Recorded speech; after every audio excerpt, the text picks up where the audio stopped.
Well, certainly in Beijing, the consensus now is that the multipolar world, which they said they were trying to build for the last couple of decades, isn't going to happen. The BRICS were a mirage, and that the future is a bipolar world where Beijing and Washington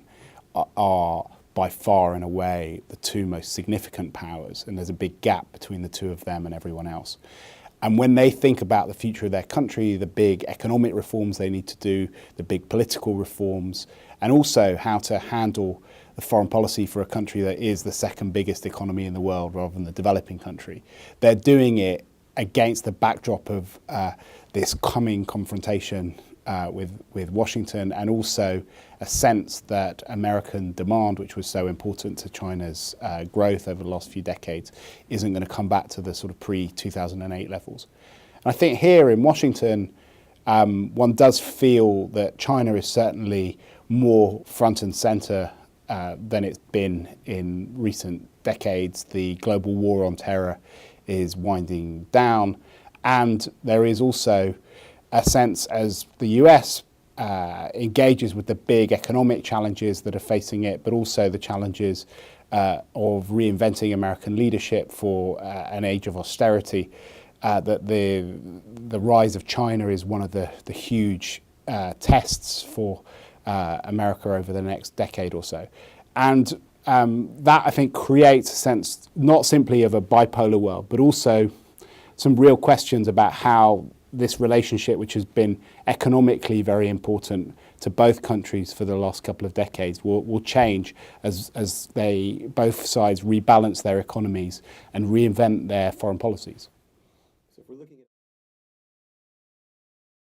at, I think from Washington and from Beijing, the big relationship which both sides are focused on managing is with each other. And I also think that after a 2-decade stretch where you had a largely symbiotic relationship where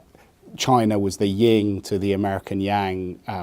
This was a center of consumption compared to Chinese savings, a democracy compared to the authoritarian state in China, and a sort of universalist order supporting American foreign policy versus a more passive and inward-looking Chinese one. I think that that symbiosis is going to be rebalanced, and as both countries become more similar, there'll be much more competition and more conflict between the US and China. I think that if this century is going to be a successful century, it won't be a G2 world, because actually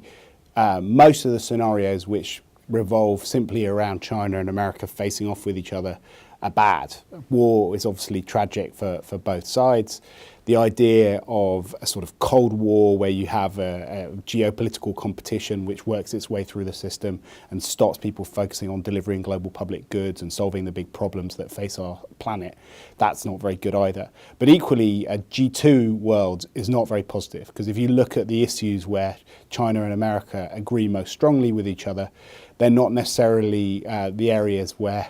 both countries are at their most sort of progressive. So I think it's helpful for both China and America to have other countries in the mix and to have a more cooperative idea of what the world order is. But also,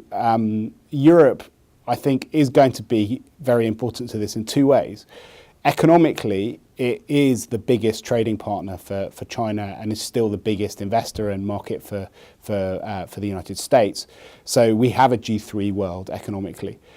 But also, if you think about the energy over the last couple of decades that has gone into building a rule-based order where the big challenges which face different countries are dealt with in a peaceful way through institutions rather than through a balance of power. A lot of that energy has come from Europe, and unless there is a sort of European voice at the table, I think there's a danger that you'll get a much more zero-sum dynamic emerging between China and America. But the big question for this isn't about whether China or America wants this, it's whether Europe can get its act together. And in the midst of the Euro crisis, that's a difficult thing to imagine, but in 5 or 10 years' time, things might look very different from the way they look today.